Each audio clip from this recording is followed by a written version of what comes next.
Pessoal, boa noite. Estão me ouvindo perfeitamente? Vou começar a fazer a chamada e logo em seguida a gente dá continuidade, ok?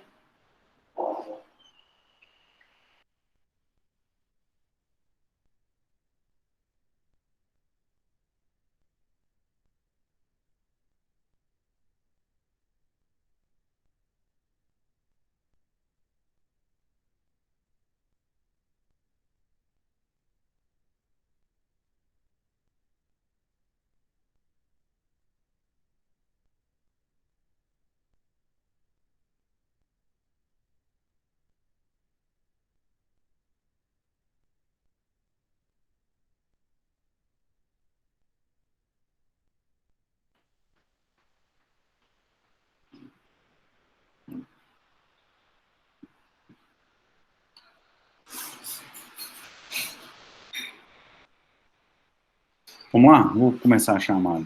Bruna, Caroline Michelito, Eduarda Barbieri, Elimar,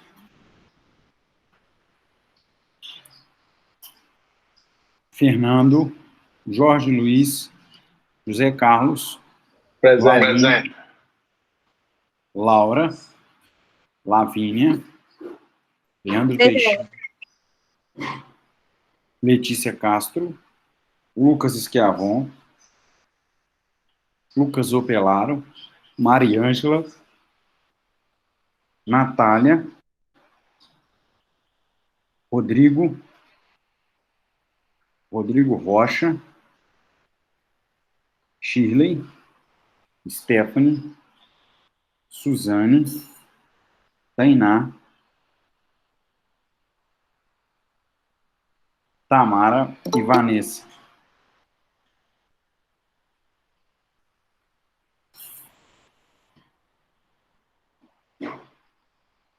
Podemos seguir? Veja se eu parei aqui no procedimento sumário. Alguém que anota aí, por gentileza. Isso mesmo? Nós vamos começar agora procedimento sumário, não é isso?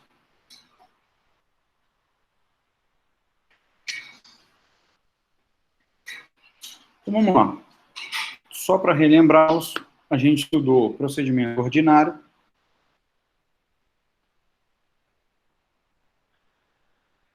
procedimento sumaríssimo, e agora nós temos um terceiro procedimento, que é o procedimento sumário. O procedimento sumário, ele está introduzido pela Lei 5.584, de 1970, e ele tem como objetivo, especificamente, dar maior celeridade ao procedimento no processo do trabalho. Isso significa para nós que ele é um procedimento extremamente célere. É um procedimento muito simples no sentido positivo. E qual é o valor de alçada para você tramitar um processo pelo procedimento sumário? Veja o que eu grifei para os senhores, confirmam para mim aí se está aparecendo a tela. Eu confirmei aí para vocês. Está em marca-texto que nós temos o quê? Aqueles valores que não exceder 2 vezes o salário mínimo vigente. Ok? Então, esse é o valor. Nós temos de 0 a 2, de 2 a 40 e acima de 40. Então, esses são os 3 procedimentos que nós estudamos. Procedimento sumário, procedimento sumaríssimo e procedimento ordinário. Ok? Bom, com isso, pessoal, nós temos aqui alguns pontos, algumas análises a serem feitas sobre o procedimento sumário. O que ocorre? O primeiro ponto que eu passo para vocês é que o procedimento sumário ele também ocorre numa audiência una e única. Então, todo o processo ocorre numa única audiência. E trago uma outra informação. Além de ser uma audiência única, nós temos aqui a sentença como algo diferenciado no procedimento sumário. Então, vamos lá.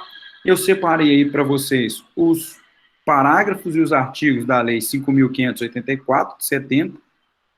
E aí eu separei o artigo 2º, que é relevante, que ele trata para nós, principalmente, do procedimento a ser adotado. Então, está dizendo aqui que o juiz também faz a proposta de conciliação. Então, esse é o primeiro ponto. Proposta de conciliação. Lembrando aos senhores que a defesa, a qualificação das partes, tudo isso mantém.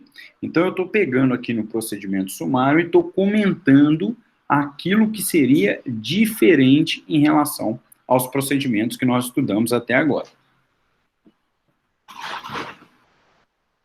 Vou abrir aqui um pouco a janela, porque está chovendo muito, mas está muito quente ainda. Bom, nesse procedimento, vocês concordam que as ações são de menor complexidade, porque nós estamos falando de um valor de alçada de até 2 salários mínimos, ok? Então, você tem essa referência. A audiência, você já sabe que é uma audiência única. E o juiz, então, vai analisar, ok? Toda a prova numa audiência única. E aqui nós temos o quê? Nessa audiência vai ocorrer a contestação, vai ocorrer a impugnação, vai ocorrer toda a produção de prova será feita, toda a produção de prova será feita nessa única assentada, ok? Bom, o que traz de novidade para nós? Testemunhas. É um ponto para se analisar. Outra situação, em valores de alçada não se comporta recurso, exceto recurso extraordinário para o Supremo Tribunal Federal. Então, nós temos que não há a via recursal de recurso ordinário, de recurso de revista, não há o 2º grau ou o duplo grau de jurisdição, depois o 3º. Nós temos o quê? Nós temos a impossibilidade de se ter um recurso dessa decisão, porém, o recurso cabível seria o recurso extraordinário, tá? Então, esse é um ponto que eu coloco para vocês aí, a súmula 356 do TST, e você já tem um material aí com toda essa explicação aí das súmulas para que vocês possam estudar. Outro ponto interessante é que a sentença no rito sumário, ela dispensa, ok? Ela dispensa o relatório, ok? Outra informação relevante sobre esse procedimento é que esse procedimento não é cabível quando figurarem pessoas jurídicas de direito público. Também é uma outra informação relevante. E aí, pessoal, nós temos aqui uma situação que eu separei para vocês, eu estou aqui procurando, eu separei para vocês uma situação, o seguinte. E aí eu gostaria que vocês prestassem bastante atenção. Nos processos de exclusiva alçada das varas, aqueles que tramitam pelo rito sumário, portanto, é dispensável, a critério do juiz, resumo dos depoimentos, devendo constar da ata de audiência a conclusão a que se chegou quanto à matéria fática. Então, na verdade, uma outra situação é que é dispensável a relação, ou melhor dizendo, a constar na ata, né? Indispensável constar na ata os depoimentos das testemunhas, ficando a critério do juiz. É exigível somente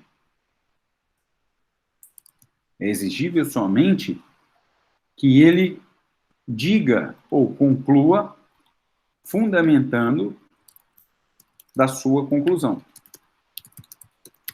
Então, ele vai dizer o porquê que ele adotou o depoimento tal ou tal e fundamentar. Mas não é obrigatório que ele apresente toda a sua fundamentação.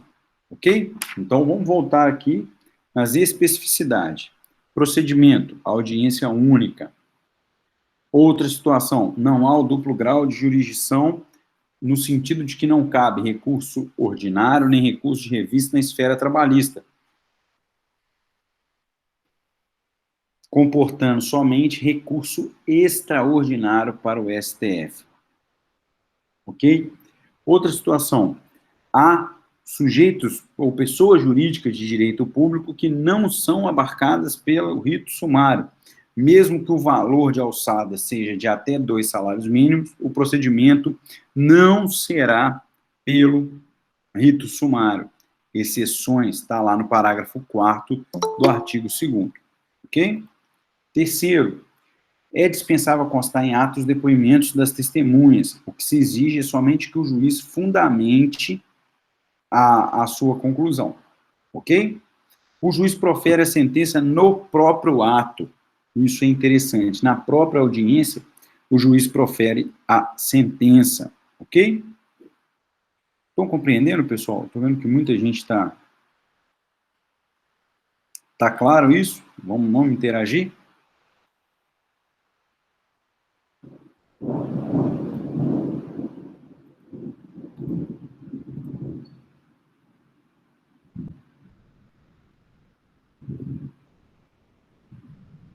Tudo bem?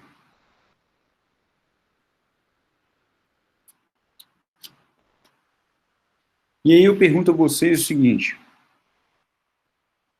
Tranquilo, Letícia, Lavínia. Eu compreendo porque vocês podem ver aqui, está chovendo bastante, muito relâmpago. Eu imagino.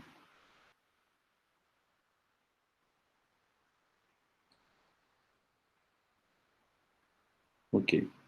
Então, pessoal, vou pegar esse inicinho aqui e vamos colocar o exercício da nossa semana, que eu vou antecipar um pouco o exercício.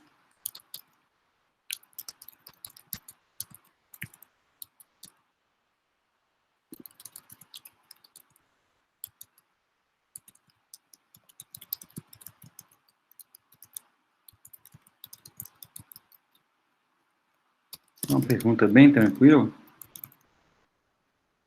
Coloquei o seguinte: a ausência da via recursal junto ao TRT viola o duplo grau de jurisdição no rito sumário? Por quê? Não esqueçam de colocar o 8º período lá no e-mail, ok? Com isso, a gente ganha um tempinho, vê se essa chuva diminui, enquanto vocês fazem um exercício aí, 5 minutinhos. Alguém ficou com alguma dúvida em relação à pergunta, né?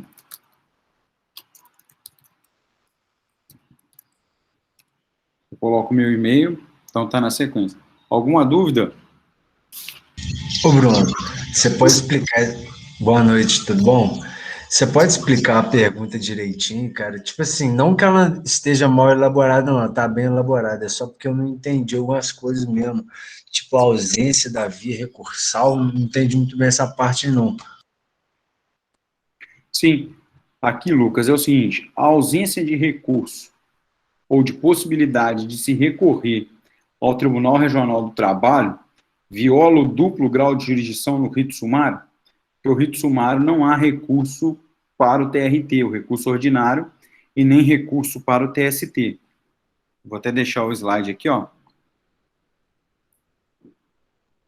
Salvo versarem sobre matéria constitucional, nenhum recurso caberá das sentenças proferidas nos dissídios de alçada, considerando para esse fim o valor do salário mínimo à data do juizamento. Então, não, o fato de não ter recurso dessa sentença de primeiro grau para o TRT viola o duplo grau? É basicamente isso. Ficou mais claro?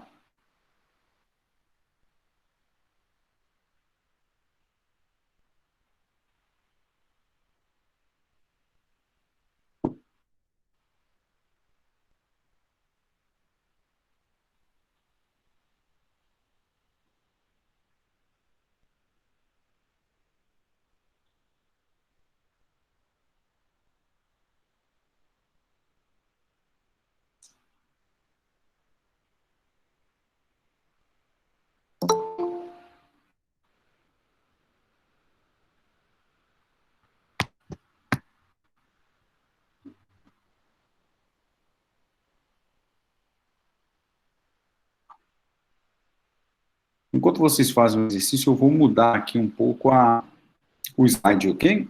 Vou trocar o material aqui enquanto vocês fazem o exercício.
Pessoal, vamos lá? Até agora só o Rodrigo, o Stephanie e o Lucas. Os opelaram responderam. Querem mais um tempinho? Podemos continuar?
Bom, acho que agora um número considerável respondeu. Vamos lá. Vocês estão vendo o material aqui que eu coloquei sobre a audiência trabalhista? Conseguem ver aí?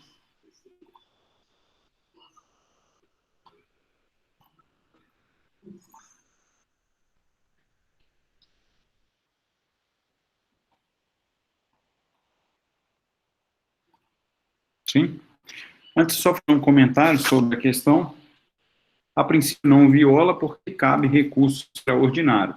Mas eu vou pegar uma posição do Rodrigo Rocha, que colocou o seguinte: é um tema muito complicado, porque o recurso extraordinário ele não é voltado para apreciação de prova. Ele é um recurso por ofensa à Constituição. Então, você estaria violando o reexame da matéria probatória. A Stephanie também respondeu nesse sentido de que não violaria porque você tem um recurso extraordinário, né? Mas fica aqui essa observação. Será que o fato de existir a via recursal para o STF, através do recurso extraordinário, não gera um cerceamento quanto à reanálise da prova? Fica aqui uma colocação. Há sim, uma discussão muito séria quanto a isso, mas hoje o posicionamento do TST e do STF é da constitucionalidade do procedimento sumário. Então, é constitucional a fixação em número de salários mínimos e é constitucional a ausência de recurso dentro da estrutura do TRT, né, dentro da estrutura dos recursos em espécie do processo do trabalho, por não se considerar como uma violação constitucional, ok? Encerrada essa parte dos procedimentos, a gente estuda a audiência trabalhista. Por que eu fraciono isso? Porque agora você consegue analisar a audiência trabalhista dentro de cada procedimento, ok? Então, o primeiro ponto relevante da audiência trabalhista, como vocês estão no 8º período, é fácil a compreensão sobre isso, muitos fazem estágio, enfim. A audiência trabalhista, ela mantém, assim como no processo civil, ela mantém o poder de polícia do magistrado. Então, você tem lá, no artigo 360 do CPC, que se aplica de forma subsidiária ao processo do trabalho, o poder de polícia do magistrado. Lembrando que nós estamos diante de poder de polícia.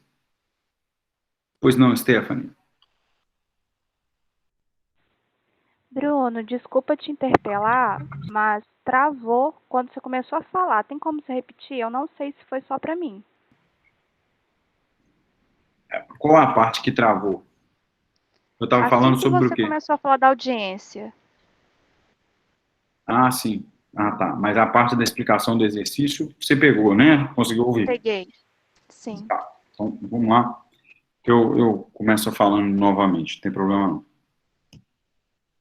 Pessoal, a audiência trabalhista, o que é importante? Primeiro a gente estuda o procedimento, porque agora eu consigo estudar a audiência dentro de cada procedimento. E a base, a estrutura, o comportamento na audiência. Então, o primeiro ponto que eu gostaria de passar para vocês é que a audiência trabalhista mantém o mesmo princípio, o mesmo poder de polícia dado ao magistrado. Isso significa, então, que ela adota a aplicação do 360 do CPC através de uma aplicação subsidiária. Com isso, e o José Carlos poderia colocar isso para nós, o 360 do CPC combinado com o 769 da CLT. O 360 fala do poder de polícia. O 769 fala da aplicação subsidiária no processo do trabalho. Então, no processo do trabalho, o juiz do trabalho, ele mantém o seu poder de polícia na audiência. No que consiste esse poder de polícia? O que é esse poder de polícia? É tratar... Eita, aí é o CPP, hein?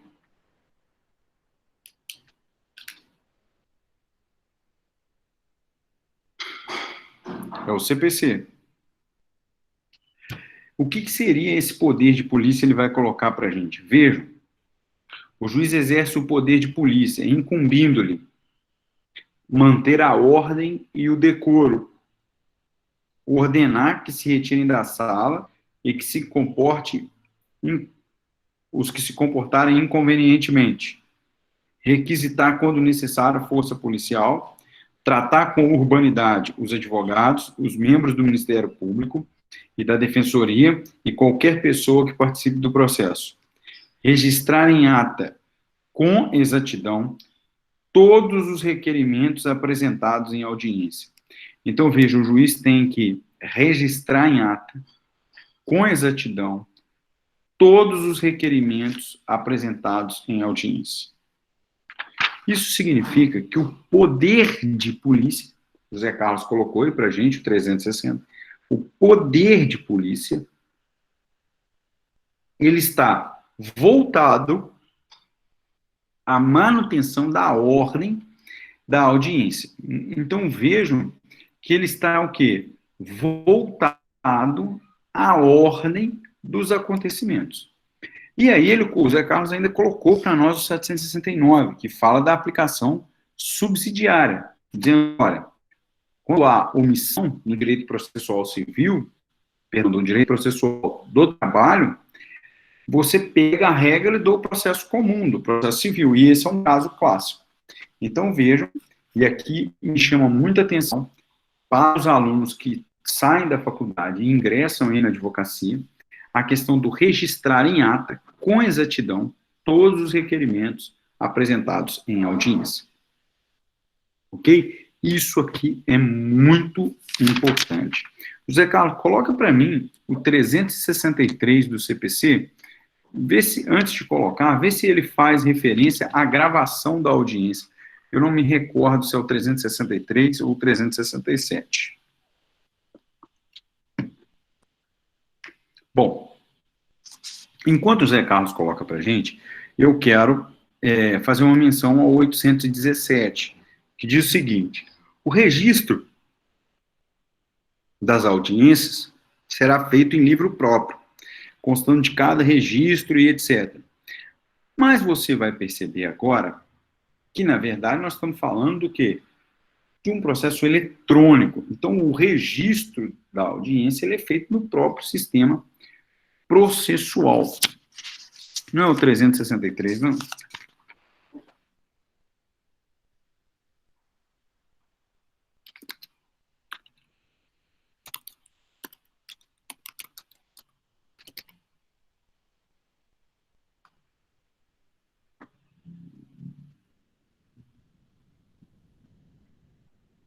Eu acho que não é, não. Não é esse, não. Mas aí eu vou olhar aqui. Que permite à parte a gravação da audiência. Isso é muito importante, porque trata-se de um direito das partes. Então, eu posso gravar a audiência sem que isso eu sofra algum prejuízo com essa postura, ok? Então, 2 pontos aqui que eu quero deixar bem alinhado com vocês. O primeiro ponto, sobre a audiência, mantém-se o poder de polícia, ok? Então, o poder de polícia, ele se mantém, tá? Ele se mantém no processo do trabalho, ok? Isso é a primeira coisa que eu gostaria de falar com vocês. O registro, e aí eu chamei a atenção, que o registro, tá, dos requerimentos deve constar com exatidão na própria ata. Então, se você fez um requerimento, mesmo que o juiz indefira esse requerimento, ele deve constar na ata. Então, você fez o requerimento consta na ata. Se o juiz vai deferir ou indeferir o requerimento, não há problema, mas ele deve constar na ata, ok? Sobre a gravação, era o 367 mesmo, só que o 367, parágrafo 6º, que eu coloco para vocês. Então, o 367, tá aí, o Zé Carlos colocou o caput. O 367, parágrafo 6º, permite, tá, as partes, independentemente de autorização judicial, gravar a audiência.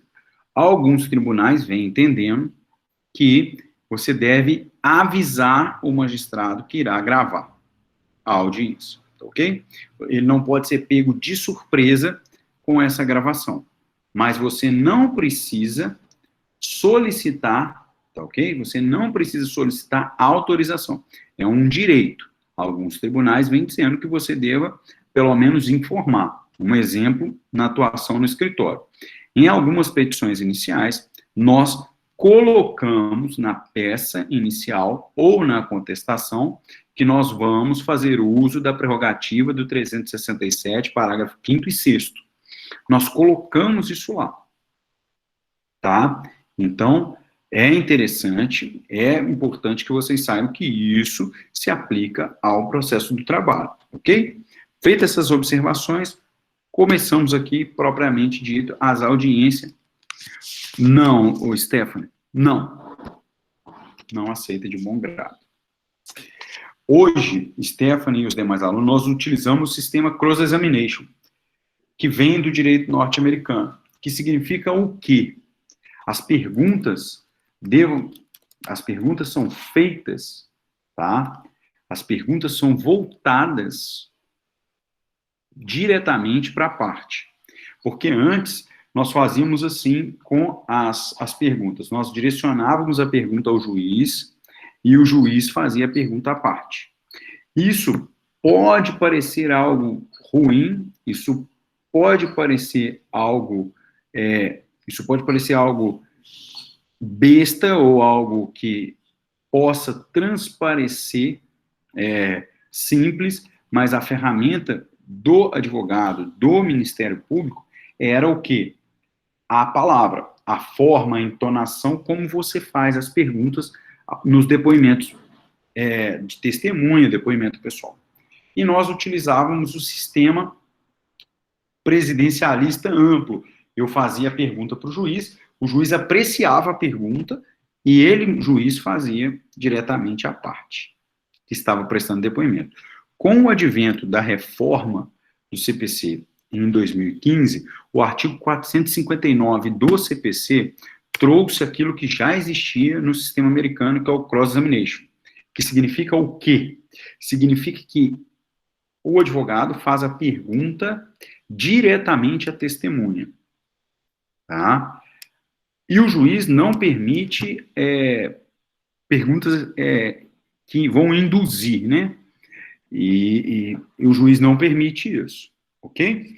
Então, muita atenção que essas informações servem tanto para o processo do trabalho quanto para o processo civil. Hoje nós mantivemos o poder de polícia, o juiz preside a audiência, ok? Mas nós adotamos no processo civil e no processo do trabalho o sistema cross-examination com a aplicação do 459 de forma aí a se aplicar ao processo do trabalho. E, voltando aqui, Stephanie, a questão da gravação, não há necessidade de autorização, tá vendo a parte final aí do parágrafo 6º, independentemente de autorização. Mas jurisprudência vem se formando no sentido que você deva avisar. Eu já vi um colega, isso eu presenciei, um colega, ele tirou do terno um gravador, colocou sobre a mesa, no meio da mesa de audiência, e disse: excelência, eu vou fazer o registro em áudio da audiência para que eu possa, em eventual recurso, ouvir e entender exatamente o que foi dito aqui. O juiz não agradou, o juiz esperneou, disse que não tinha autorizado, que não ia autorizar, que aquilo era uma aberração, e etc, etc, etc. O colega manteve o posicionamento de forma muito educada, falou: não, é um direito meu, em defesa da parte, e há uma previsão do CPC dizendo que sequer eu preciso de autorização judicial, eu estou informando ao senhor, tá? O juiz não permitiu, e também com base no artigo que eu coloquei para vocês, o 360, o advogado então falou: o senhor não vai permitir? Não, não vou permitir, vou suspender a audiência, vou te denunciar na OAB, todas aquelas confusões que são terríveis, né, no exercício da profissão. O que aconteceu? Ele pediu, ainda com base no 360, inciso 5º, que constasse em ato, com exatidão, os fatos que ocorreram. Por consequência óbvia, o tribunal cassou a sentença, determinou que o processo retornasse à origem para que fizesse nova instrução e, por permitindo ao advogado, por uma previsão legal expressa, a gravação em áudio daquela audiência. Ficou claro isso, galera? Ficou claro, Stephanie? Os demais alunos? Claro isso? Todo mundo percebeu? Isso são ferramentas de grande relevância, hein? Porque a gente imagina que você vai gravar a audiência, todo mundo, senso comum, pensa: eu vou gravar a audiência para evitar, deixa eu escolher a palavra, para evitar algum excesso. Eu vou gravar a audiência para evitar abuso. Bem, eu vou perguntar direto para a testemunha, porque agora eu aprendi uma técnica de oratória que eu vou induzir a testemunha a dizer: isso não funciona, ok? Na verdade, você deve utilizar essas ferramentas para o perfeito exercício da profissão, da palavra, ok? E o Rodrigo faz o CPC funciona bem como fonte subsidiária? Acredito que sim, funciona muito bem. É uma excelente capacidade, tem uma excelente capacidade de integração. O Rodrigo Almeida, na verdade, existia lá atrás, quando a gente estava, vocês não, mas quando a gente estava numa migração, né, de 2015, quando havia a questão do CPC, muitos críticos de outras áreas do direito diziam que o CPC foi feito por advogados para os advogados, porque ele trouxe grandes inovações para a advocacia, prerrogativas, questões de honorários, questões de prazo, questão do recesso. Isso são avanços históricos para a advocacia, né? Como eu exerço a advocacia, eu posso te dizer, o CPC foi um grande avanço para a advocacia na celeridade, nas audiências de conciliação, mediação, nas questões de honorários e também nas questões de prerrogativas. Isso é interessantíssimo. Mas eu realmente não sei quem compôs a comissão que elaborou aí o atual CPC. Não sei se tinha realmente muitos advogados. Não sei realmente se tinham muitos advogados. Ok? Bom, pessoal, vamos lá. Quais são os artigos aí que comportam na CLT as questões da audiência? Vai dos artigos 843, que inicia o nosso estudo de audiência, até o 852. Bom, artigos que vão do 843 ao 852. Eu começo o material dizendo sobre o comparecimento em audiência. Vejam que nós temos, aí o organograma ficou muito pequenininho, eu vou tentar aumentá-lo. Deixa eu aumentar, ver se ficou melhor. O que significa isso? A ausência, ok? A ausência das partes na audiência designada. Vejam que nós estamos falando de audiência una. E a ausência da parte na audiência una, ela traz, com base no princípio da proteção processual do trabalhador, ela traz consequências diversas. Então, veja, eu tenho aqui no material a letrinha A e a letrinha B. Se o reclamante, ok? Se o reclamante não comparece à audiência una, a audiência inaugural, e isso eu vou explicar, porque isso é muito relevante. Então, se o reclamante não comparece na audiência inaugural, a consequência pela sua ausência é o arquivamento do processo. Em outras palavras, o processo é extinto, sem resolução do mérito, tá? E pode ser condenado ao pagamento de custas processuais. Então, o reclamante não comparecendo, ele pode ser condenado ao pagamento de custas e o processo será arquivado, o que significa extinto sem resolução do mérito. Isso na audiência una, se for cindida, se for fracionada, na audiência inaugural.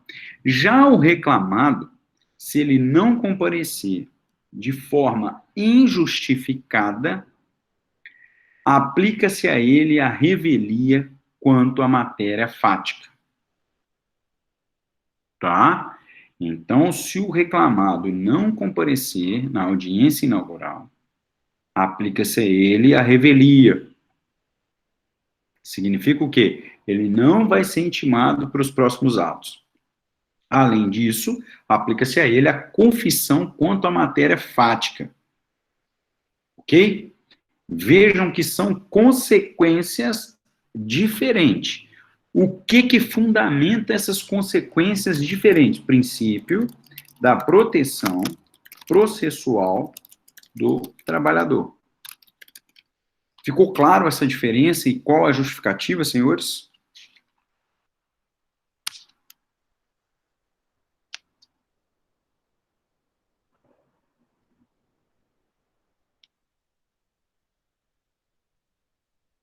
Ok? Então, primeira etapa da audiência, o juiz vai confirmar a presença das partes. Se não for confirmada a presença do reclamante, vocês já sabem a consequência. Se não confirmar a presença do reclamado, vocês já sabem a consequência. Isso, pessoal, na audiência inaugural. Mas olha um exemplo que eu vou tratar com vocês que aconteceu comigo. Ok? Olha só.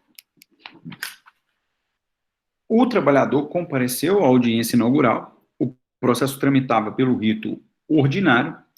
O trabalhador compareceu à audiência inaugural. Não houve acordo. Significa, então, que não houve acordo. Era pelo rito ordinário. Vocês, então, já sabem que pelo rito ordinário, a audiência una pode ser cindida. O juiz fez o quê, então? Designou a audiência de instrução e julgamento. As partes saíram da audiência inaugural, intimadas da audiência de instrução e julgamento. Na audiência de instrução e julgamento, o reclamante não compareceu e a reclamada compareceu. Alguém arrisca a falar qual foi a consequência processual do não comparecimento do reclamante na segunda audiência?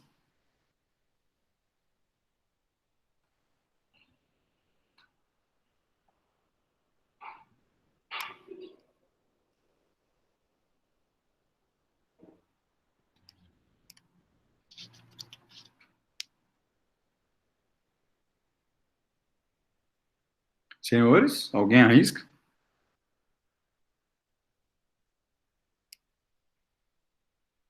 Stephanie Rodrigo Rocha. Quem não compareceu foi o reclamante. Natália, Mari, Lucas Esquiavon, Letícia, Lavínia, Laura, Fernando, Elimar. E aí?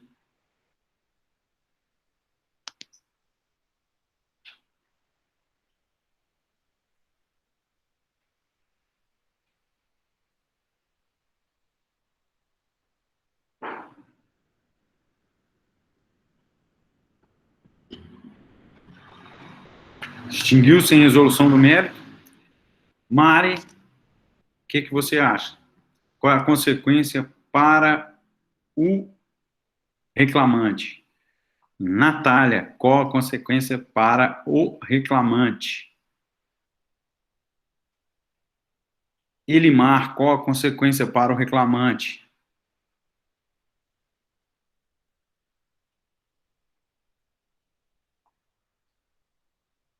Deixa eu escolher mais alguém. Eduarda, qual a consequência para o reclamante? Letícia Castro. Suzane e Tamara.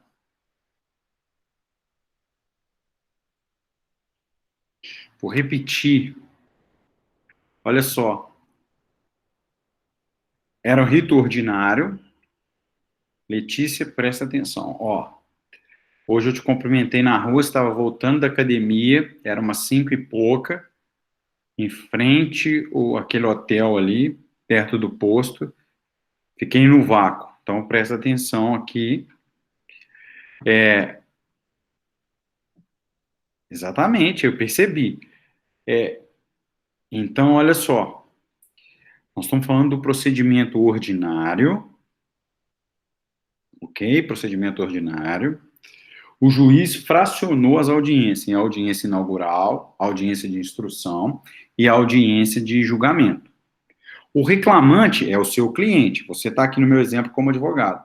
Ele compareceu na primeira audiência. Foi lá e compareceu, junto com você. O juiz, então, intimou as partes para a segunda audiência, dizendo, olha, vamos dar continuidade à audiência de instrução e julgamento na data do dia 9 de abril. No entanto, o reclamante não compareceu nessa segunda audiência. Eu pergunto aos senhores, às senhoras e senhoritas, qual a consequência para o reclamante?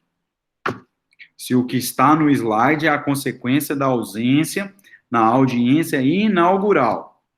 Eu estou dizendo na audiência de instrução no rito ordinário. Qual a consequência, senhores, senhoras? Deixa eu chutar mais uns nomes aqui.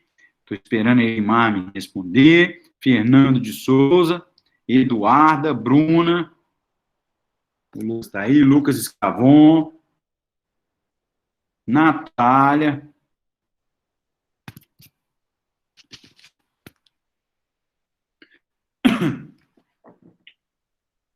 Opa, tá melhorando. A Natália trouxe uma situação para nós aí, ó. Fernando e Stephanie. O arquivamento sem resolução do mérito é só quando ele falta na audiência inaugural. Se ele saiu intimado da audiência inaugural para a audiência de instrução e ele não compareceu, o processo vai ter o andamento normal e vai gerar o que a Natália disse para a gente, confissão ficta. Ok? A mesma coisa com a reclamada. Então, a consequência diversa da ausência é no caso de audiência única ou de audiência inaugural, porque depois a consequência é a mesma, confissão ficta. Se não ficou claro, tire as dúvidas ou me pergunte ou anote.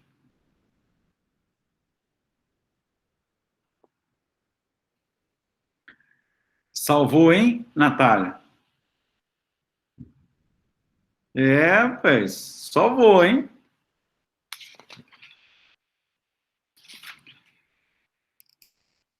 O ponto, Lavínia?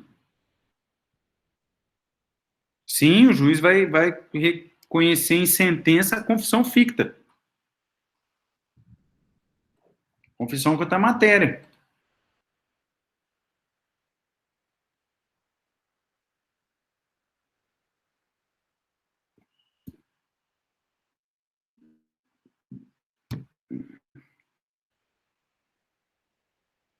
Como assim, Rodrigo?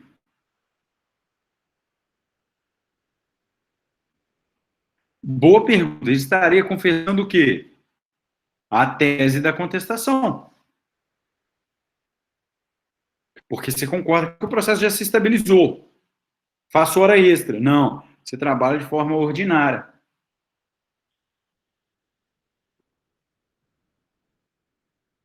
Para o reclamante também, Fernando. Para o reclamante também.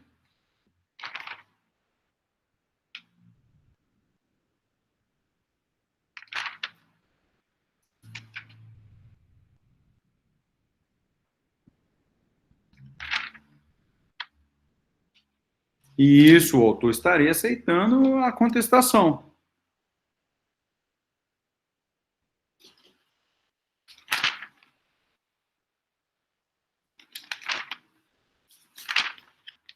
Fernando?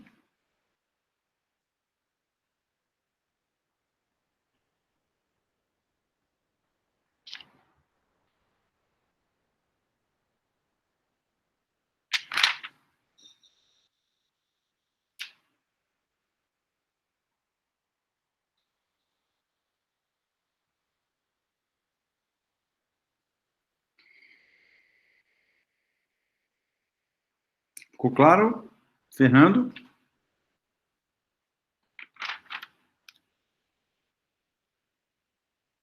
José Carlos, coloque para a gente o 844. Inciso 1º. Ou, quem quiser ver lá, súmula 74. Nela está expresso e eu leio aqui para vocês. Aplica-se a confissão à parte que, expressamente intimada, com aquela combinação, não comparecer à audiência em prosseguimento, na qual deveria depor.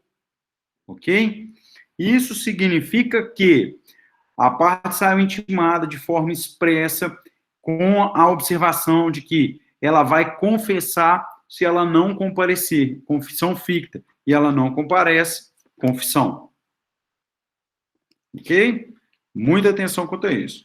Já na letrinha A do slide aí do lado, a letrinha A do slide do lado, que fala da audiência inaugural, 74, inciso 1º, Bruna. Já a letrinha aí do lado, prestem bastante atenção. Se o reclamante der causa 2 vezes, se o reclamante der causa por 2 vezes ao arquivamento do processo sem motivo, ele vai ficar impedido de ajuizar a ação por 6 meses. Ok? Então, vamos lá. Para vocês anotarem isso ficar gravado aí para vocês.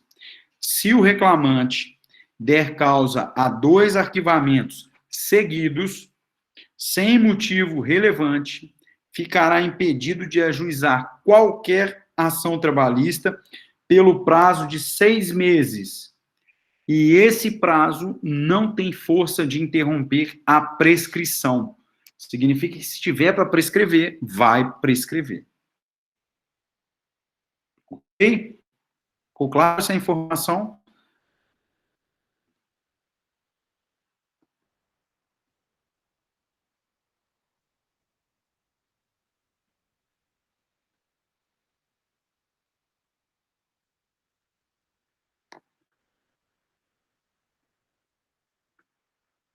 Ficou claro para todo mundo aí? Ok.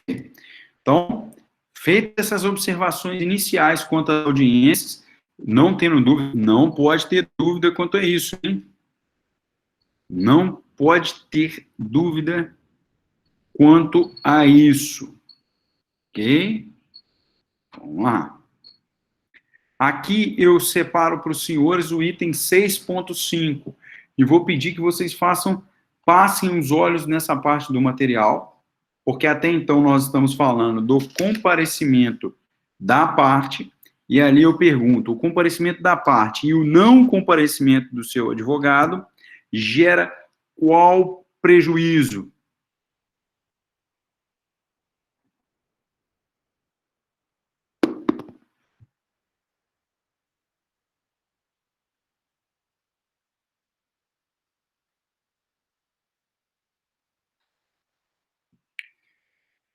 Essa é uma peculiaridade que espero que vocês consigam extrair, apesar de ter um erro de formatação nesse item, hein? Vocês consigam extrair uma regra simples. A ausência do advogado vai ficar a critério do magistrado suspender ou não a audiência trabalhista. O juiz pode, inclusive, manter a audiência trabalhista sem a presença do advogado da parte. Por qual motivo? Vejam no material que ele faz um comparativo com o Código de Processo Civil, dizendo, olha, no processo civil isso não pode, porque lá a parte não tem o jus postulandi. Já no processo do trabalho, como a parte tem o jus postulandi, ela pode sim ter a ausência do advogado e a audiência ocorrer normalmente, Lavínia, exceto no caso de juízes substitutos. O juiz titular, ele não realiza sem a presença do advogado. Por quê? A ausência do advogado não é obrigatório que ele suspenda ou vá designar nova data. Tá aí. Coloquei para vocês, coloquei o artigo, coloquei parte da doutrina. Porém, você concorda comigo que dessa situação eu posso desencadear várias outras alegações de nulidades. Então, eu posso alegar cerceamento, vícios e etc, etc, etc. Acredito que o magistrado, pensando lá na frente, ele faça o quê? Ele suspenda a audiência. Não pura e exclusivamente por um vício na ausência do advogado, mas o que isso pode acarretar ao longo do processo, inclusive ao longo da própria audiência. Ok? Mais alguma dúvida quanto a esse ponto?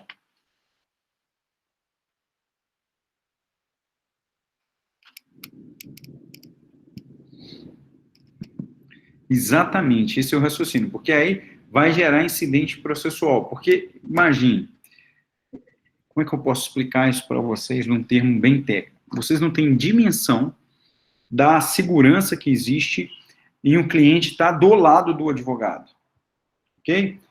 Porque, exceto no caso de pessoas, seja jurídica ou física, que tem o costume de litigar, quase a totalidade das pessoas, ela não tem o costume. Então, ela se sente segura na presença do advogado, que há uma relação de confiança.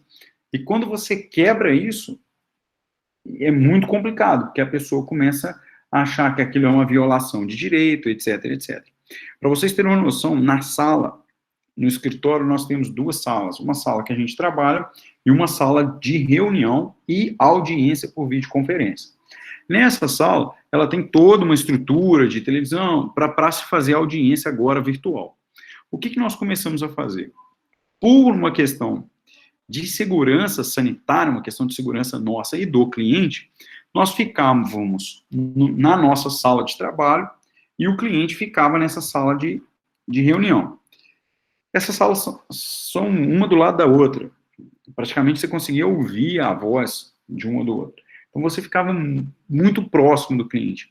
E nós começamos a perceber que o fato de a gente não estar na mesma sala do lado gerava insegurança no cliente. O cliente reclamava ou se sentia inseguro. Então, para vocês verem o grau dessa relação aí em audiência, né? Quando a gente dá essa aula de audiência, é algo que você deve levar muito para a prática, porque isso é um momento crucial. Imagine o caso do juiz não suspender ou não designar a nova audiência pelo não comparecimento do advogado. Isso, enfim, gera um grande embaraço.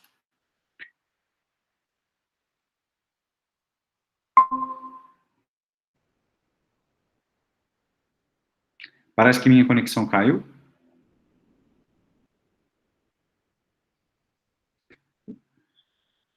Minha conexão caiu ou não?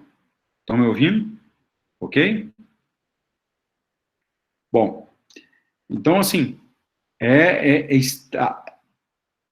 além isso, essa ausência, se ela for justificada, o juiz vai apreciar a justificativa. Nesse meu caso aqui, é que ele não compareceu no ato, né? Porque se eu justifico anteriormente, ele vai despachar para ver se vai redesignar ou não. Mas aqui o cara não compareceu. Então, naquele momento, não tem tempo para ele justificar. Outro ponto, ficou claro, Lavínia?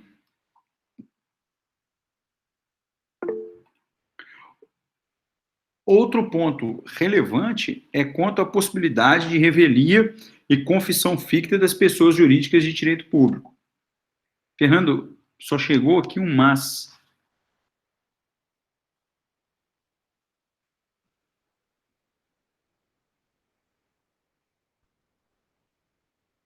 Deu algum problema? Eu acho que a Natália respondeu não, quando eu perguntei uma coisa, e logo em seguida ela, estou ouvindo. Então, aí não cabe recurso da decisão dele, porque é uma decisão interlocutória, Fernando. Fernando perguntou, e se a outra parte não concordar com a suspensão? O juiz vai decidir. Ok? E o juiz decidindo, não cabe recurso dessa decisão, porque não cabe recurso de decisão puramente interlocutória no processo do trabalho. Vai ser suspenso. Ok?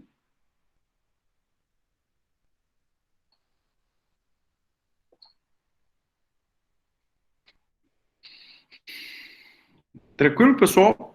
Vamos lá. Eu estava falando sobre...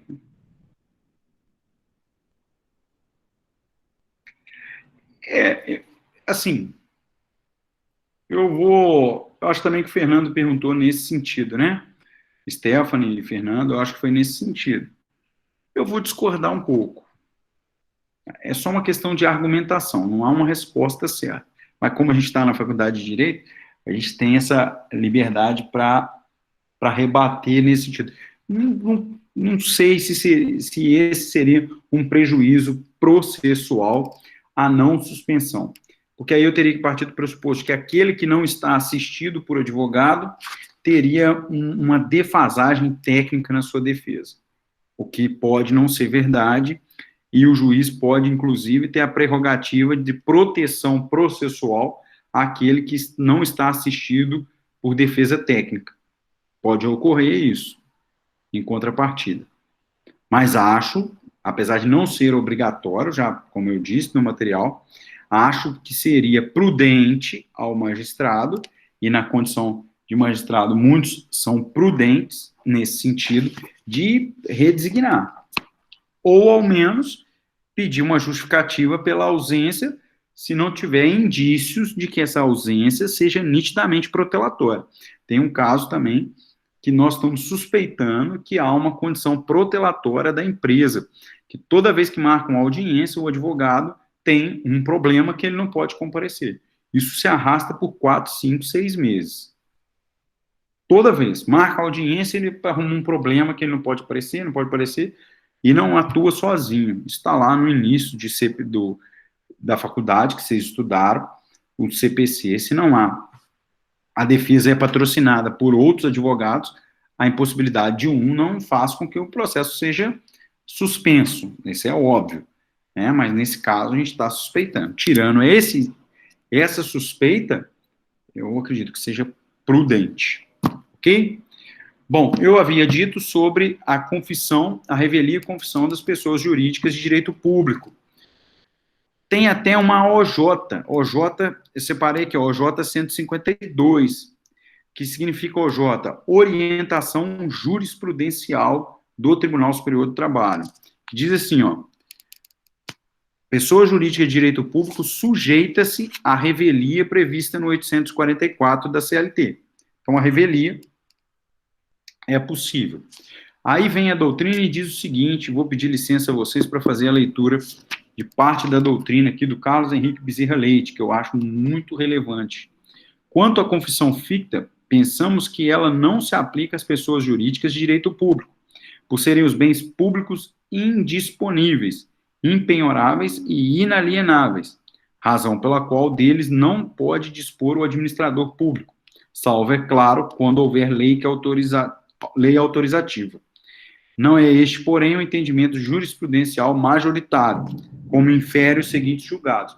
Então, na posição do Carlos Henrique Bezerra Leite, não se pode ter confissão ficta de pessoa jurídica de direito público, o que não tem sustentação na doutrina majoritária, que considera que a pessoa jurídica de direito público no processo do trabalho pode, sim, ter os efeitos da revelia e ter a confissão ficta. Ok? Ficou claro? Ficou claro, pessoal?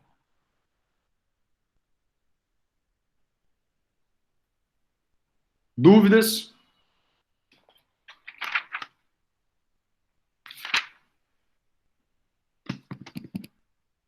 Ok? Deixa eu fazer mais uma pergunta aqui para ver quem está aí ligado. Lucas Esquiavon. Eduardo Elimar. Até agora não me responderam. Essas pessoas deixaram só o espírito do login, né?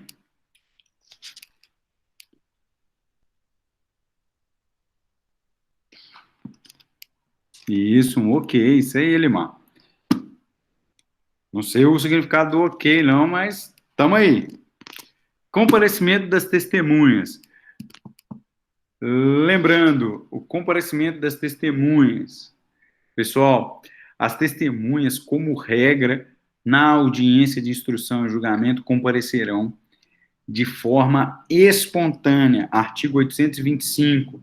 As testemunhas comparecerão à audiência independentemente de notificação ou intimação. Então, essa é a regra no processo do trabalho.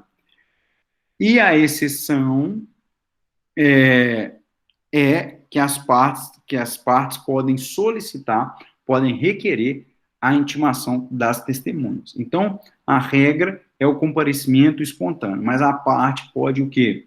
Requerer a sua intimação. 852, deixa eu colocar aqui, 852, 852, espera aí que meu mouse está 852 da CLT. Cuidado, hein? Isso pode confundir muito os senhores.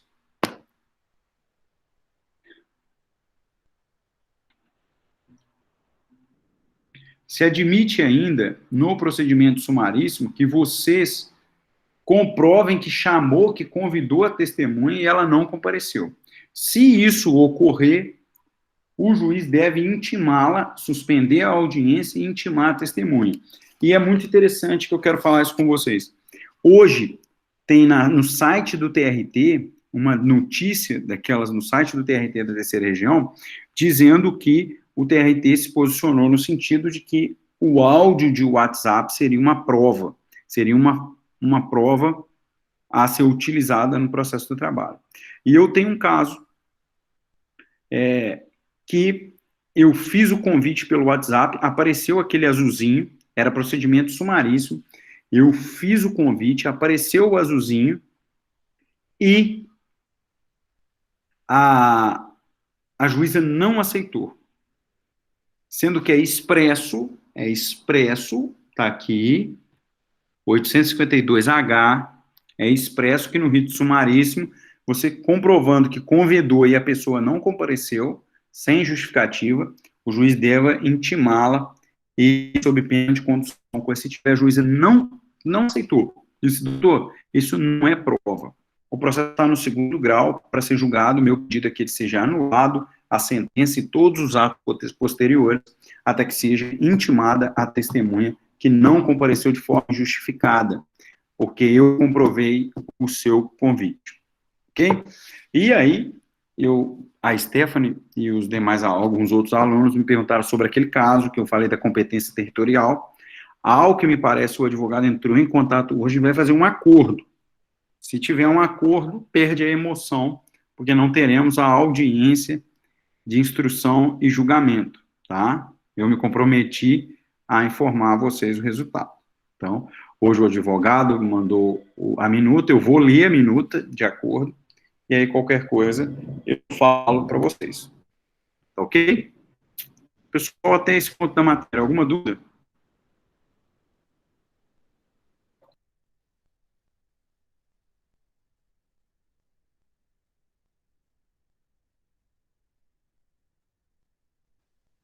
Ok? Tudo tranquilo? Vamos encerrar um pouquinho mais cedo, por causa da chuva, tá dando muito relâmpago. Estou à disposição de vocês. A intimação, Rodrigo, só é possível no sumaríssimo se você comprovar que convidou. Não precisa nem que ela foi intimada. De que ela foi chamada, uma conversa de WhatsApp, uma carta com AR, qualquer coisa. Inclusive, eu comprovei com aquele azulzinho, sabe o azulzinho? De que ela tinha lido. Ok? Então, ela estava ciente. Alguma dúvida, pessoal? Então, eu me despeço aqui. Uma boa noite a vocês. Se cuidem. E se eu não encontrar com vocês, boa Páscoa. Mari, uma boa noite para você, Mari. Bom ver você aqui, Elimar. Muito bom. Natália. E o Dog, um cachorro bonito, Natália. Eu vi no Instagram. Stephanie, obrigado pela interação. Lavínia também. Tamara. José Carlos. Fiquem em casa, isso aí. Uma boa noite.